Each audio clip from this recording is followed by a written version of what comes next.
Se você tem uma Bíblia, você pode abrir comigo em Efésios, capítulo número 5, verso 15.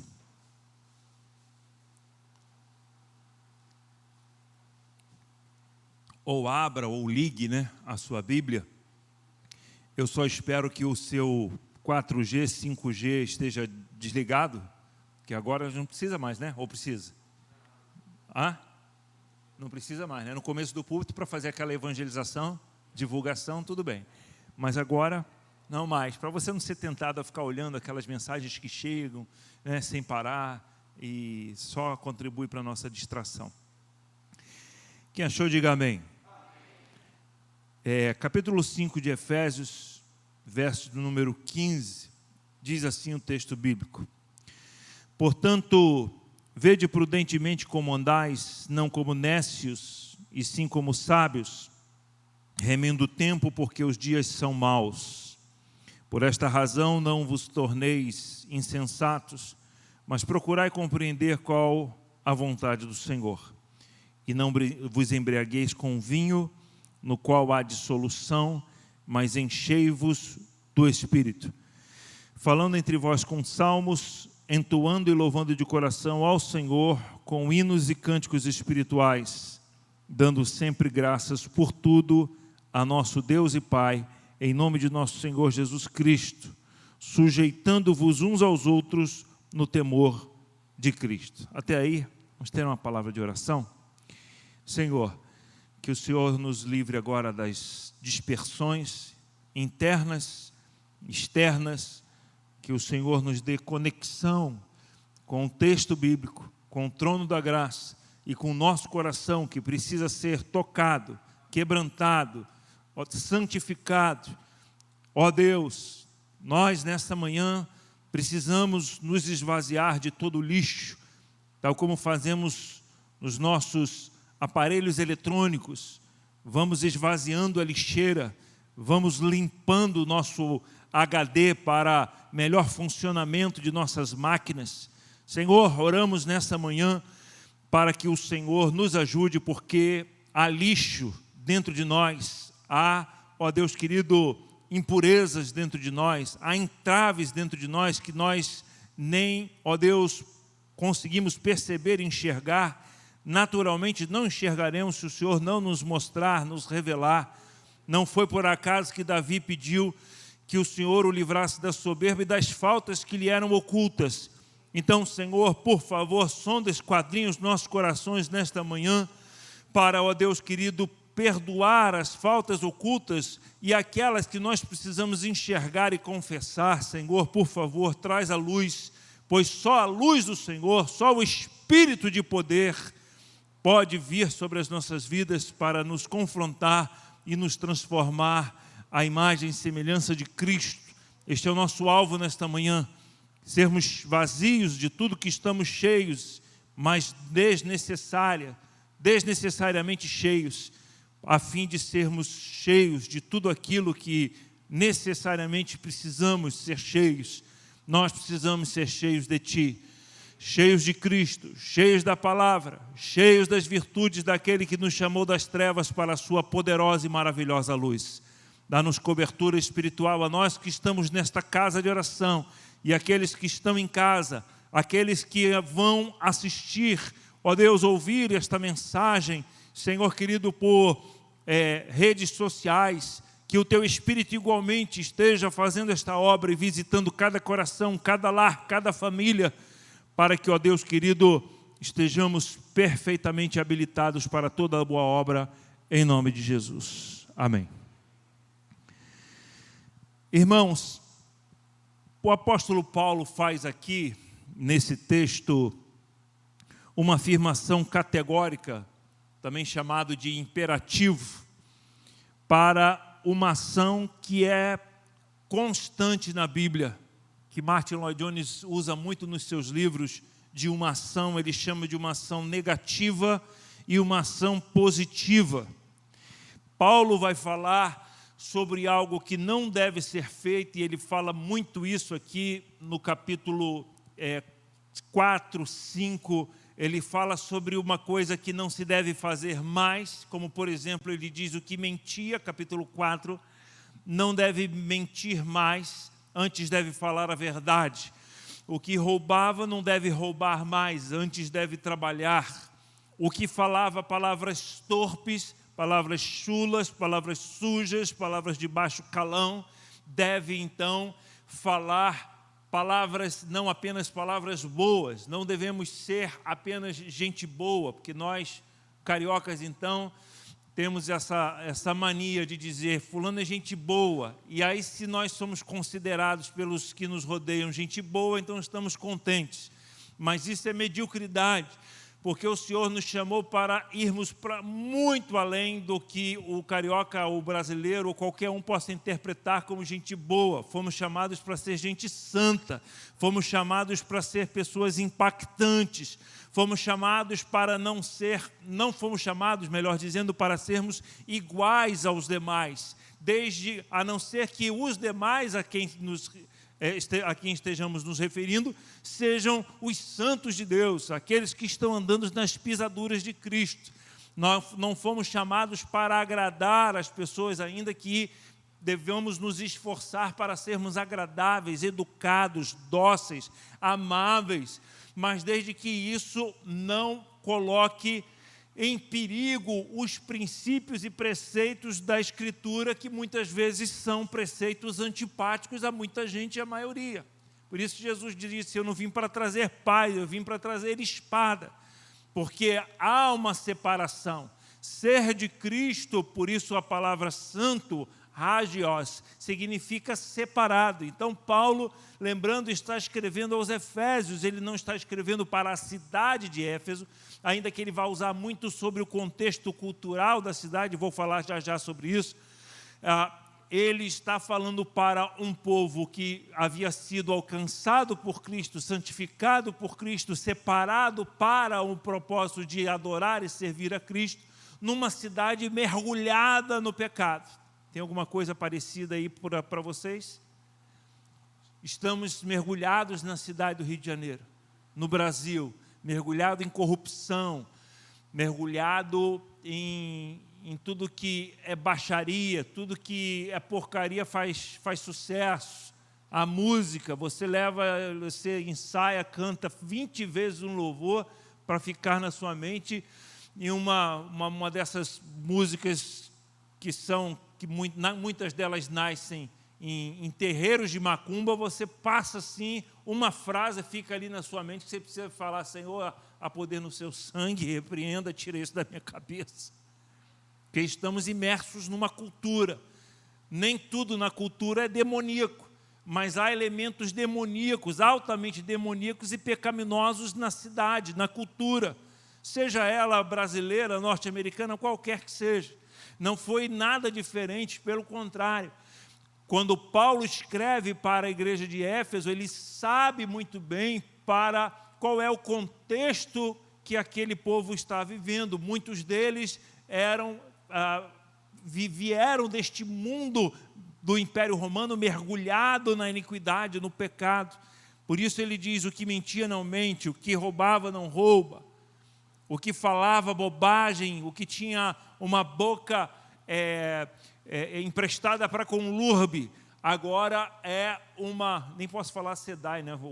A antítese da sujeira deveria ser a água limpa, né? Mas a sedai também está meio suja. Mas, ou seja, a ideia é sair das trevas para a luz. Paulo vai falar muito sobre isso, capítulo 4 e 5. Vocês eram trevas, agora são luz no Senhor. Vocês estavam numa situação e agora vocês estão noutra. Por isso, ele vai apresentar uma ação negativa. Não vos embriagueis com vinho, é uma ação de não se embriagar com vinho, seguida de uma ação positiva. Vocês vão se embriagar do Espírito Santo. Alguns especialistas, estudiosos, dizem que Paulo está se referindo aqui ao couro que era para ser curtido, para ser esticado. Ele então passava dias, semanas, meses, às vezes, imerso em tachos de óleo, para que então pudesse ser trabalhado, esticado, para então gerar, criar, costurar, o chamado odre onde o vinho seria posto. Então, Paulo está dizendo, mergulhem, estejam imersos no Espírito, ensopados do Espírito. Não se encharque com vinho, mas encharque-se do Espírito Santo. Primeiro é importante entender, então, queridos, esse contexto cultural e religioso que Paulo tem em mente. Paulo está escrevendo para os cristãos, para aquela que veio a ser uma das 10 cidades mais importantes do Império Romano. Não precisa muito não, dá um Google lá, as 10 cidades mais importantes do Império Romano. Você vai ver Éfeso à frente de Atenas, porque era um porto, era um lugar de comércio, era um lugar rico. Hoje, a chamada Esmirna, Turquia, era um lugar de muitos recursos. E era um lugar também de faculdades, universidades para o bem e para o mal. Famosas escolas de magia, por isso que quando o povo de Éfeso começa a se converter, de lá o relato de Atos, que os livros que são queimados publicamente, os livros de magia, custavam uma fortuna. Então, escolas muito famosas, vinham pessoas de toda a parte do império para aprender magia, para aprender acerca do mundo místico, das obras das trevas, naquele lugar, naquela região. Ali, muitos cultos idólatras eram prestados. Uma das 7 maravilhas do mundo antigo, ali estava o templo da famosa Diana dos Ártemis, Diana dos Efésios, aquela confusão que aconteceu ali, quando os artífices começam a dizer que a conversão agora, a chegada dos cristãos ameaça o negócio local, então vira uma confusão, mas daquela confusão você pode ler o texto bíblico que Deus de fato tem o poder de transformar o mal em bem. Até de uma confusão como aquela você vai ver que outras e poderosas conversões nascem e essa igreja se fortalece. Paulo gastou com esta igreja um tempo que ele não gastou em nenhuma outra. Foram mais de 3 anos que Paulo ali esteve ensinando, pregando, discipulando. Então, era uma igreja por demais importante. Mas havia também naquela cidade o culto a um outro deus, chamado Dionísio, conhecido como Baco, o deus do vinho. Entender isso aqui é de suma importância para a gente entender por que Paulo vai dizer: não vos embriagueis com vinho no qual há dissolução, mas enchei-vos do Espírito Santo. Presta atenção.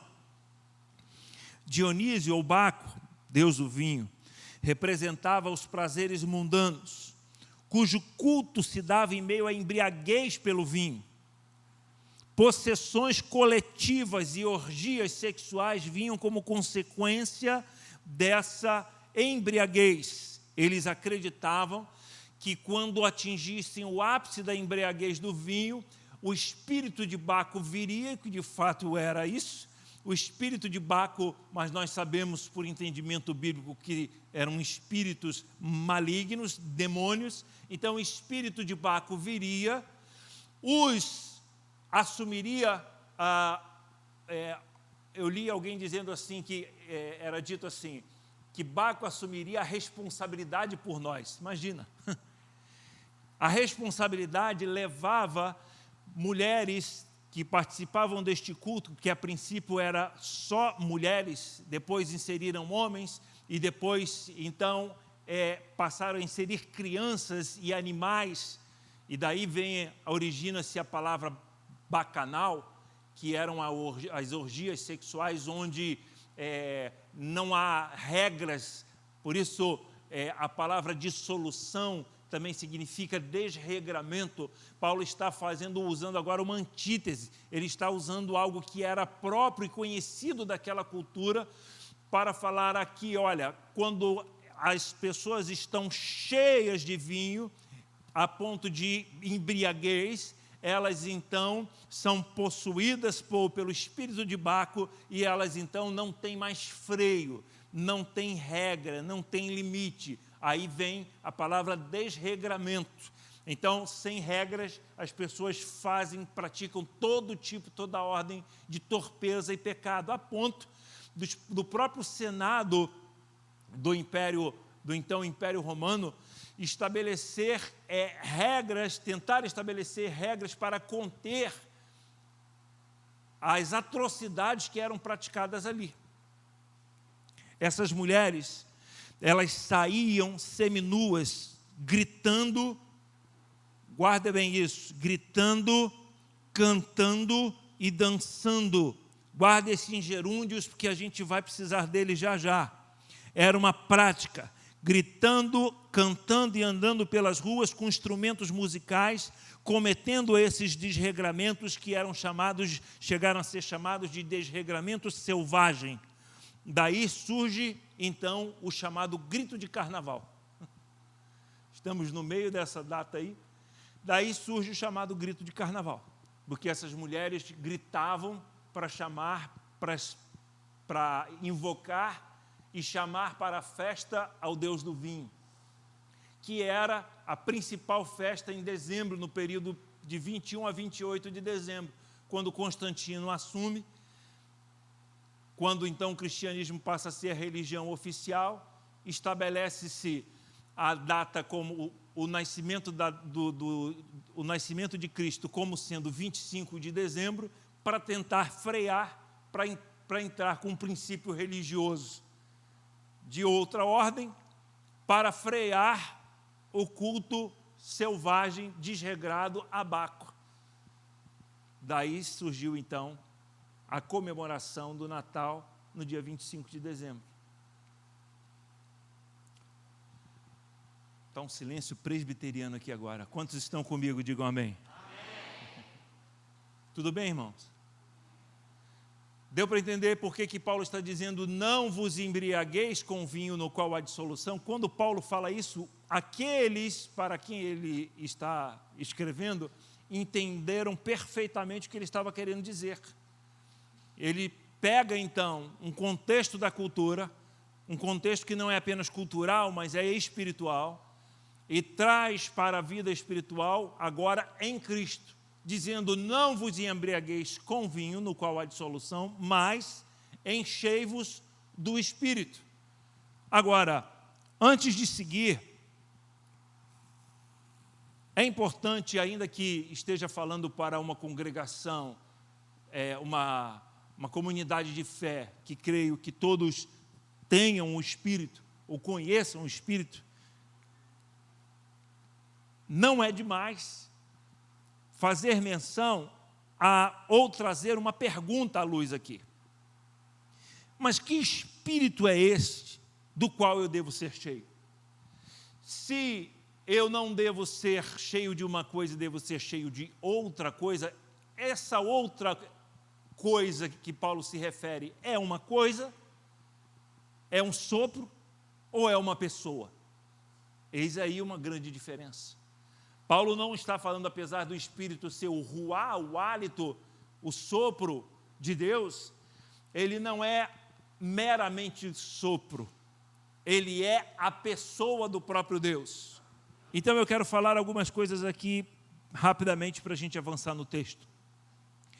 O Espírito é o próprio Deus.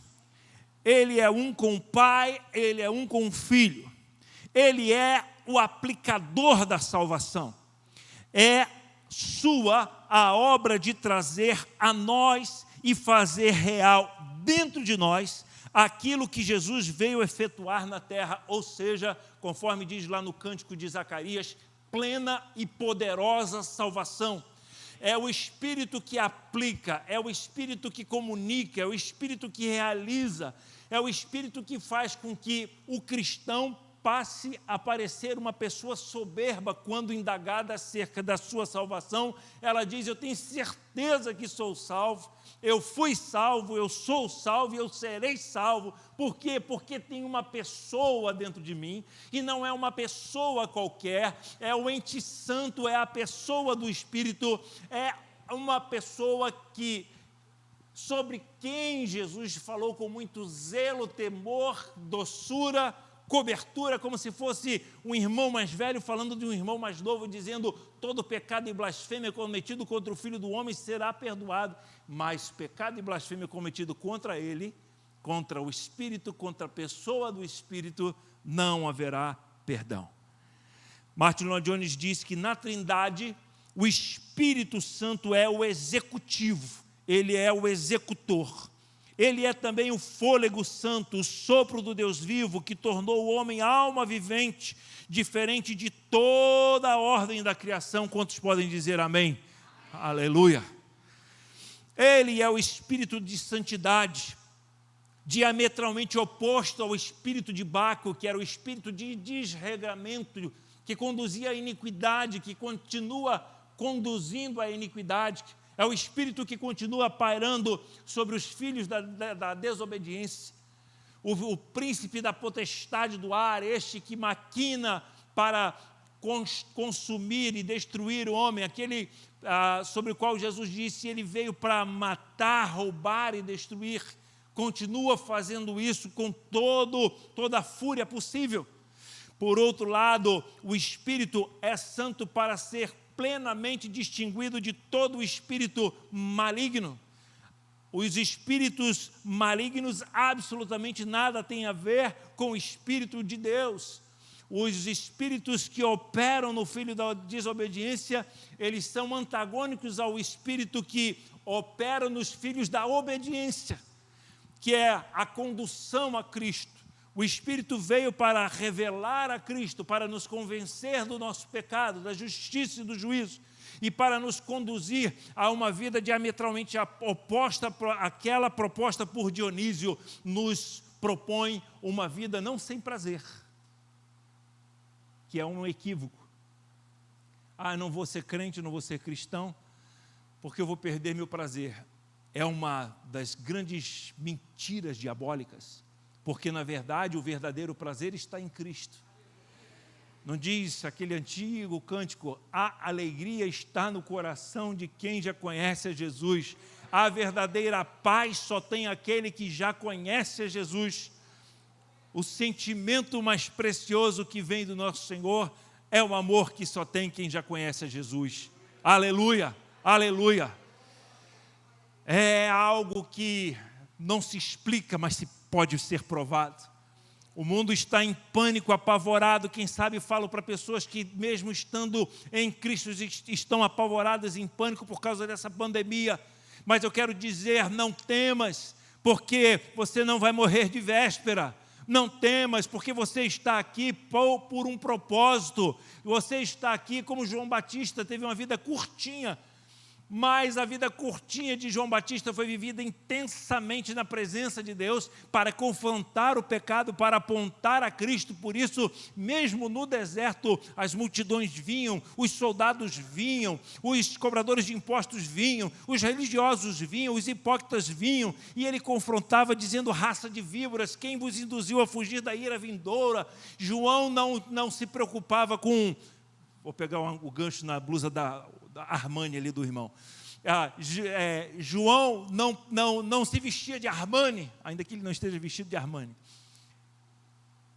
Ele não se preocupava com essa coisa que é uma doença nos nossos dias, a aparência. Temos que ter nossas fotos bonitas, nada contra o Sandro que bota aquelas fotos bonitas da careca dele, né? Todo dia eu abro... Quando eu abro, né? Eu abro lá, tá, aí eu já tenho que botar um óculos escuro, porque a careca vai reluzir. Então mas as pessoas, não é o caso dele, eu sei, mas as pessoas querem mostrar. Às vezes você vê, você fica estarrecido, uma pessoa linda, bonita, maravilhosa, parece que é rica, parece que tem tudo, tal, aí posta aquelas fotos e você não sabe, só vai saber no dia seguinte, que eram as últimas fotos que ela estava postando, no dia seguinte aparece nos jornais que aquela pessoa se suicidou. Por quê? Porque esse mundo é um mundo de aparência, mas em Cristo a nossa vida é uma vida de essência. Não dependemos da aparência, não dependemos das circunstâncias, não dependemos de absolutamente qualquer coisa outra que esteja para fora de nós. Nós dependemos e precisamos descobrir que este que nos foi dado como selo para a vida eterna é pleno, mas é como uma partícula de urânio que está em nós precisa ser enriquecido. Precisamos mais e mais dele.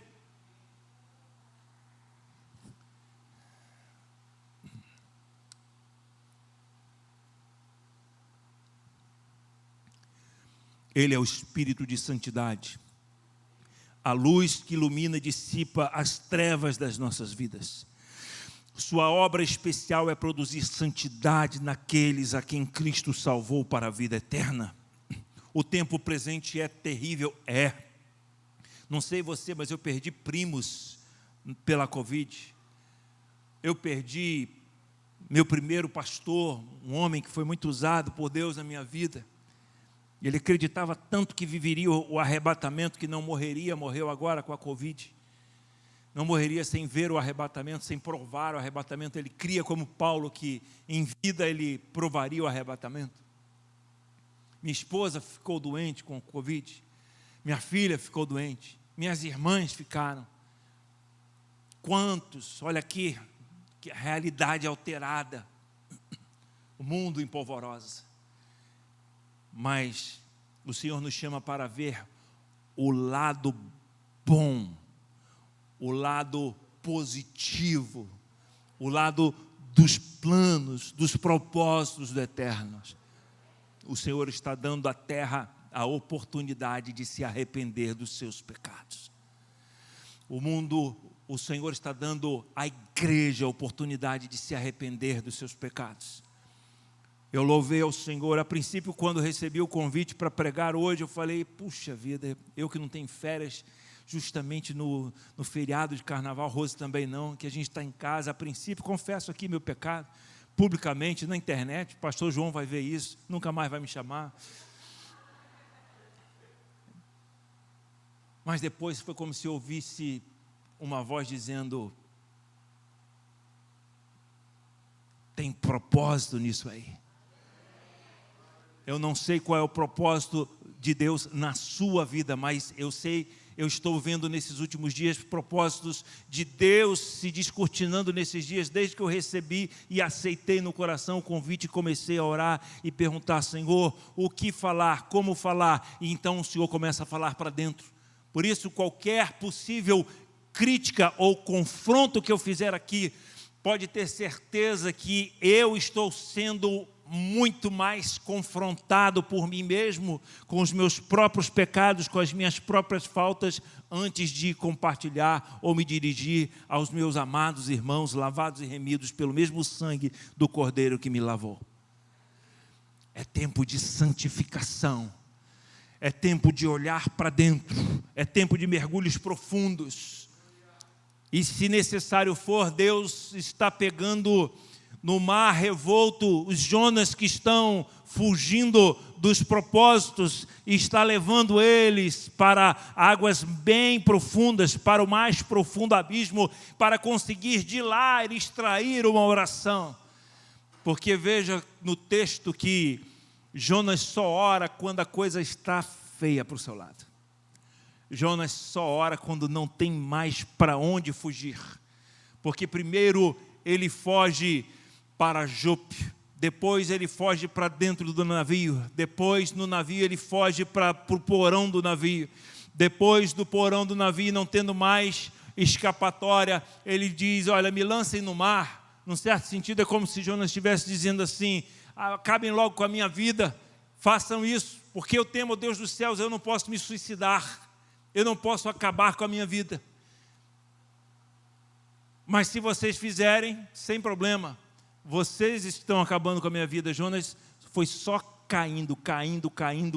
Jonas preferia fugir e cair, fugir e descer, do que parar e fazer uma oração dizendo, Senhor, eu odeio esse povo para onde o Senhor está me mandando. Eu não quero ir para esse lugar, eu não quero fazer eu não quero beber este cálice. É como se Jonas estivesse no seu Getsêmani, dizendo para o Senhor, se possível for, passa de mim este cálice. Mas Jonas não faz essa oração. Ele não se prostra, Ele não ora em tempo algum, ainda que ele dê esse poderoso testemunho que leva toda aquela tripulação à conversão. Veja que mesmo quando um cristão, um servo de Deus, está na desobediência, na fuga, o Espírito está agindo. Mais uma prova de que não depende de nós, mas é Ele. É a soberania dEle, é o poder dEle, é a obra dEle, é o mover dEle, é o querer dEle. E a gente só vai perdendo. Porque ao invés de desfrutar da beleza, da alegria, da graça, da paz, do gozo interior, a gente vai vivendo o oposto disso. É angústia, é medo, é tristeza, é qualquer outra coisa. E aí olham para a gente e não vem diferença entre a nossa atitude diante de uma pandemia e a atitude de um que não tem o selo do Espírito ainda. Nossa posição precisa ser, eu sei que não é fácil, mas a nossa posição precisa ser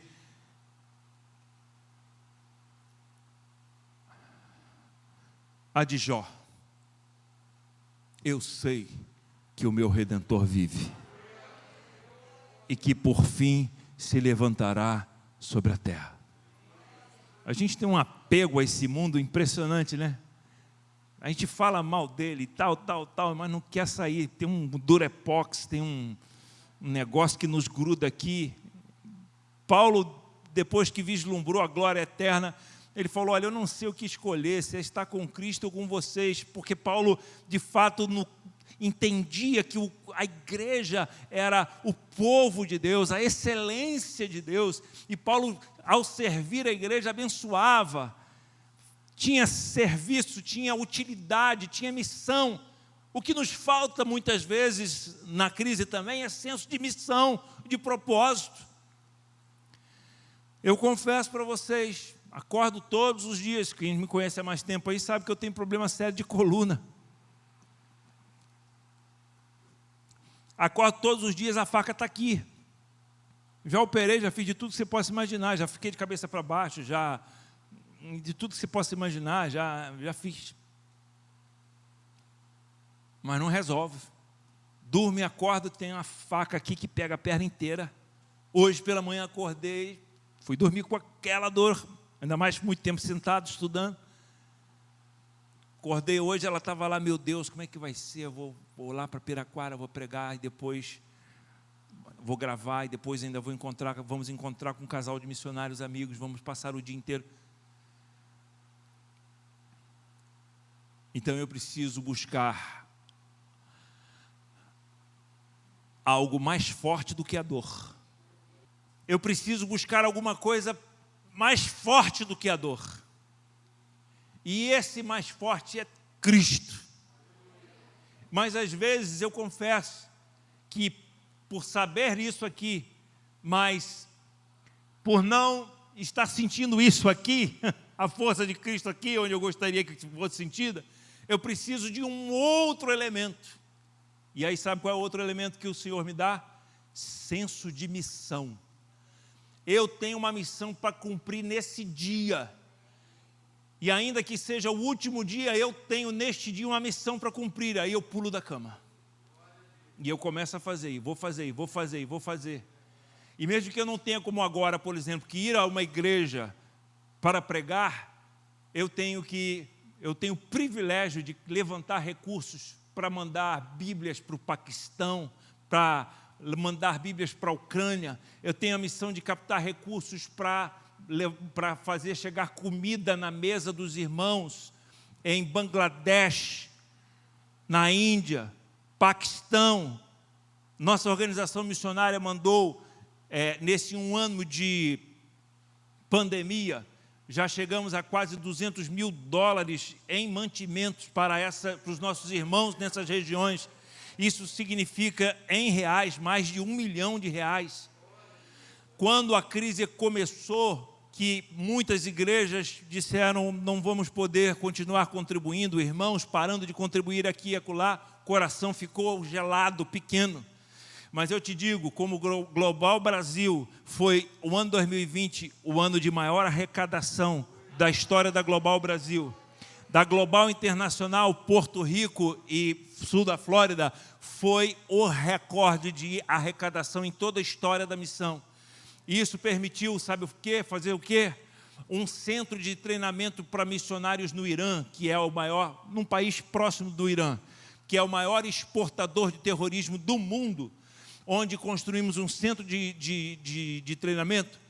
O número de vocacionados é tal que surgiu demanda por outros 4 prédios. Com a pandemia,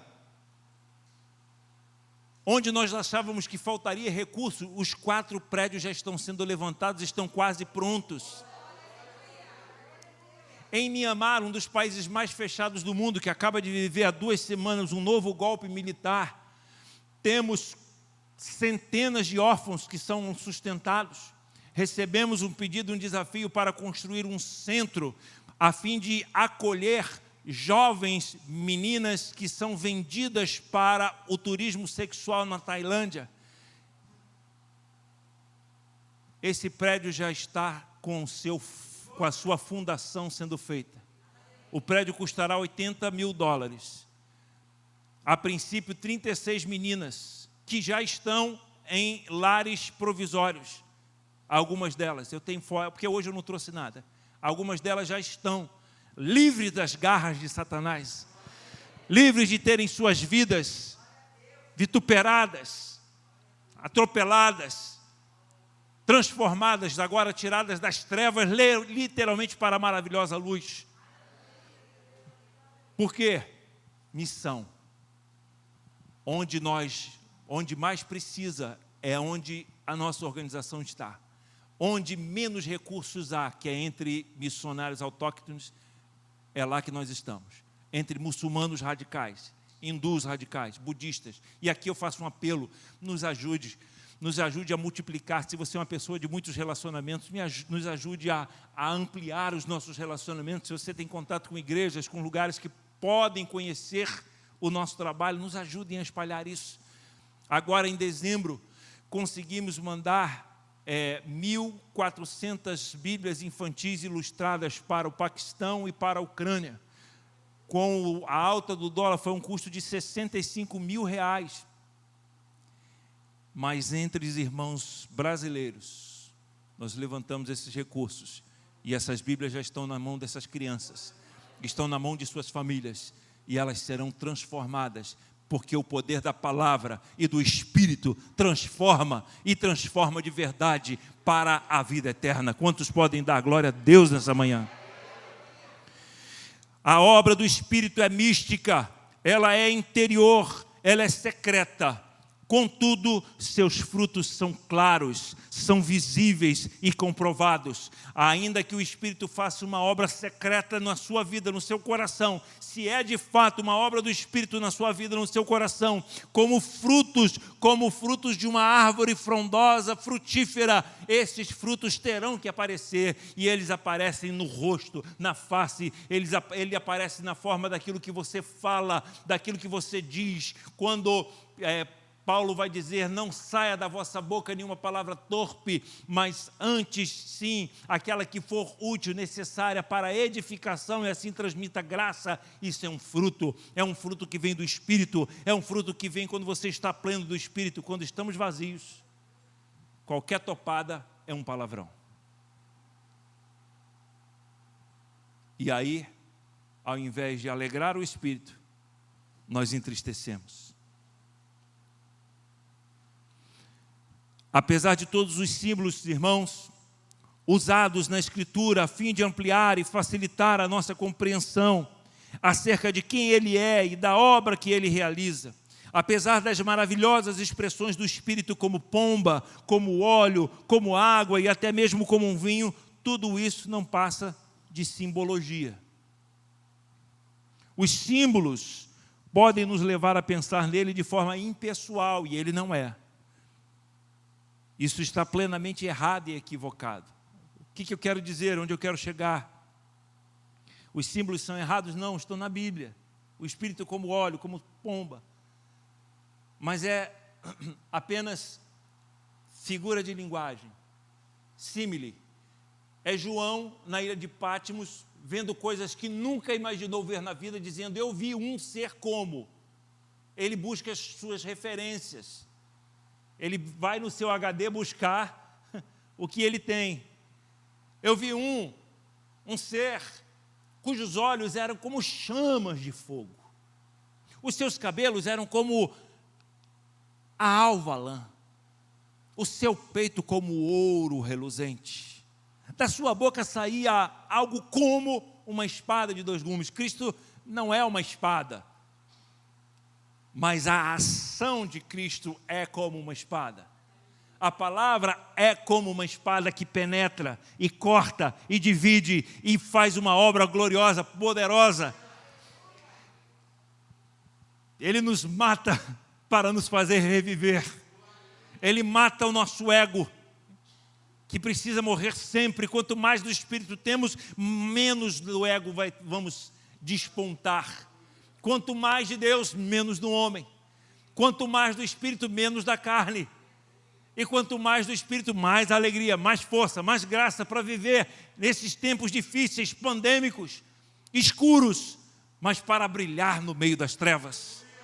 Então, a Escritura usa para referir-se ao Espírito Santo o pronome masculino, é Ele. Ele é o Espírito, Ele é uma pessoa singular, a pessoa do Espírito Santo. Um só nome, um só Deus, mas ainda três pessoas, três personalidades com suas respectivas identidades: o Pai, o Filho e o Espírito Santo. Não há verdadeiro cristianismo sem o Deus Trino, não há. A grande comissão, irmãos, seria incompleta sem o Espírito. Não podemos dizer que vamos batizar em nome do Pai, do Filho e do óleo, em nome da água, mas é em nome dele, do Pai, do Filho e do Espírito. É a pessoa. A obra salvífica, para ser completa, tem que ser realizada por três pessoas. É por isso que nesse pequeno trecho que nós lemos e estamos refletindo nessa manhã, agora você pode observar que nesse pequeno e trecho fundamental da Escritura em Efésios, você vai encontrar a pessoa do Pai, a pessoa do Filho e a pessoa do Espírito. E não vos embriagueis com o vinho, no qual há dissolução, mas enchei-vos de quem? Do Espírito. Enchei-vos dele, da pessoa dele, e do executivo, daquele que comunica Cristo, que comunica o Pai. Como precisamos aprender com o relacionamento da Trindade. Como gostamos. Olha, eu vou confessar um pecado público aqui. Não, vou confessar um pecado particular publicamente aqui. Eu tenho um perfil de personalidade, todo mundo aqui, ninguém escapa disso. Todo mundo tem um perfil de personalidade. Se a gente parar para fazer um estudo profundo aqui, vamos descobrir que tem aí, estamos divididos aqui em 7, 8, 9 perfis de personalidade. Pessoas que têm aqueles traços. O meu perfil de personalidade tem o traço do ajudador, do servo, da pessoa que gosta de servir e de ajudar. Aí você pode falar, mas que problema tem nisso? Isso é bíblico, Cristo nos ensinou a ser servo. O problema é o que está por trás disso. Porque isso deveria ser uma ação movida por um amor incondicional. Mas ainda que eu não diga, eu imponho condições. Poxa, mas eu faço tudo por todo mundo. Já ouviu isso? Eu faço tudo por todo mundo quando chega a minha vez. Eu me desdobro. Eu me dou, eu me mato. Quando eu preciso de uma ajudinha, de um favorzinho, cadê? Condicionalidade. Minha esposa, coitada. Como sofreu com esse traço de personalidade? Até hoje, ainda sofre. Mas sofre menos, porque o Espírito tem trabalhado de maneira a me ensinar a incondicionalidade. Servir para a glória de Deus. Fazer porque é um prazer. E quando não é um prazer, é uma responsabilidade. E responsabilidade também tem que ser prazer, porque não somos desregrados. Não vivemos dissolutamente. Uma outra palavra que deriva de dissolução que Paulo usa é contenda. rebeldia, motim. Não somos amotinados, não somos rebeldes, ainda que somos, mas o Espírito veio e então nos matou, fez morrer esse ser rebelde.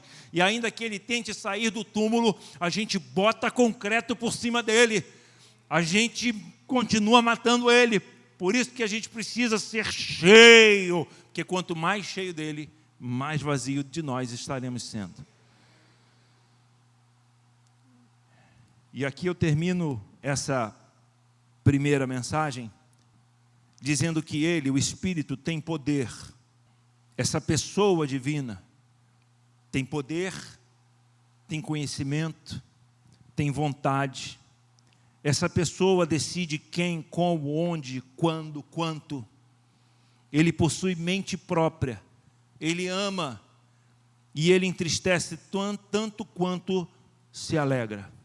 Se sou de Cristo, se sou o templo do Deus vivo, que Ele mesmo fez habitar em mim, como promessa do Pai, essa pessoa que habita em mim é o Deus Espírito Santo, que é santo e me chama para uma vida de santidade, para uma vida de separação. Ontem meu sobrinho, eu tenho alguns sobrinhos, e um sobrinho fez 24 anos ontem. E há poucos anos ele entregou a vida a Cristo e se batizou. Eu falei para ele assim: meu filho, você tomou sem sombra de dúvida a melhor decisão de toda a sua vida, que foi entregar, e aqui eu vou terminar, que foi entregar sua vida a Cristo. Mas presta atenção, nós vivemos num tempo extremamente dispersivo, de distrações imensas. Eu não vou fazer uma enquete aqui, mas eu arriscaria dizer que metade dessa congregação, pelo menos, tem Netflix ou assiste Netflix. Estou certo ou errado? Tem algum pecado nisso? Não. O problema é esse. A astúcia da distração é que ela não tem cor de pecado, mas a consequência dela é que traz o pecado. O que eu quero dizer?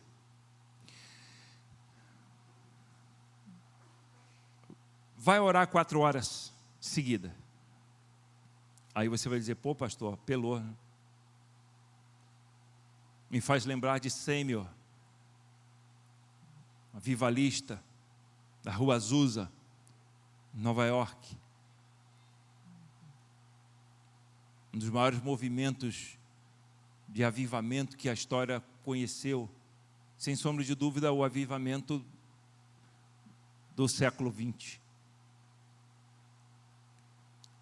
Orava 4 horas por dia, mas não via algumas coisas que ele via na vida de outros, que eram poderosamente usados por Deus quando pregavam, quando oravam. E ele falou para o Senhor: Senhor, eu tenho buscado, orado 4 horas por dia. E o Senhor falou para ele: ore mais.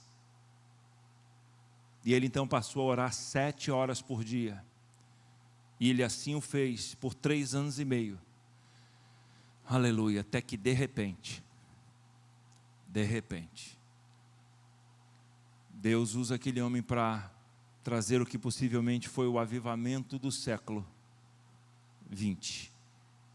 Coisas extraordinárias aconteceram. O movimento pentecostal varreu o mundo como ondas. Então, mas é provável que hoje, amanhã, terça, feriado, a gente faça uma maratona brincando de 4 horas naquela série que a gente gostou, que a gente gosta. Vai pegar pipoca, vai pegar pizza, vai pegar isso, vai pegar aquilo e tal, e vai. Se alguém passar na frente da televisão ou do smartphone, ou você briga, xinga, taca pedra. Então eu falei isso tudo para o meu sobrinho, ainda mais com a pandemia, trancado dentro de casa, computador, é televisão, computador e celular. Meu casamento já quase acabou por isso. Graças a Deus. A primeira coisa que eu fui fazendo antes que a televisão viesse sobre mim e me matasse, porque minha esposa não poucas vezes teve vontade, primeiro de jogar a TV, depois de jogar o computador, depois de jogar o celular. Deus teve que usá-la muito e muito, até bem recentemente, para primeiro eu tirar a TV do quarto, depois tirar o computador que ficava no trabalho, ficava na distração e levava ainda para o quarto. E depois o celular, porque a tela foi diminuindo, mas todos os acessos são praticamente os mesmos. E agora eu já entro no quarto com o celular no modo avião. Porque a gente não tem mais despertador, né? Então eu preciso do celular só para despertar. Grupos. Ou coisinha boa e ou coisinha miserável. Ainda mais se você começa a ser viciado nesse negócio, aparece aquele maldito símbolozinho. Se você tem os símbolos todos acessíveis, então você vive para isso. Menos tempo nas redes, mais tempo na presença. Significa então esvaziar-se de si mesmo, de tudo que diz respeito aos embaraços dessa vida, para satisfazer mais aquele que te arregimentou e você também ter mais alegria e mais satisfação. Porque você nunca vai encontrar uma pessoa cheia do Espírito Santo. Ela pode ter problemas, lutas, os nossos irmãos perseguidos que o digam, mas é dessa maneira que os nossos irmãos perseguidos enfrentam as perseguições e ainda riem e ainda se alegram, é porque eles são cheios do Espírito Santo, oram muito e oram de verdade, santificam muito e santificam de verdade as suas vidas. Há poucos anos atrás, o presidente da missão, Axel, foi levando um investidor da missão, um pastor de Porto Rico, lá para Bangladesh. Não, Bangladesh ou Nepal, não me lembro. Teve uma reunião de líderes com centenas de líderes. Quando terminou a reunião, aquele pastor queria entrevistar, conversar com pessoas que tinham sofrido perseguição e tinham sofrido algum ataque físico.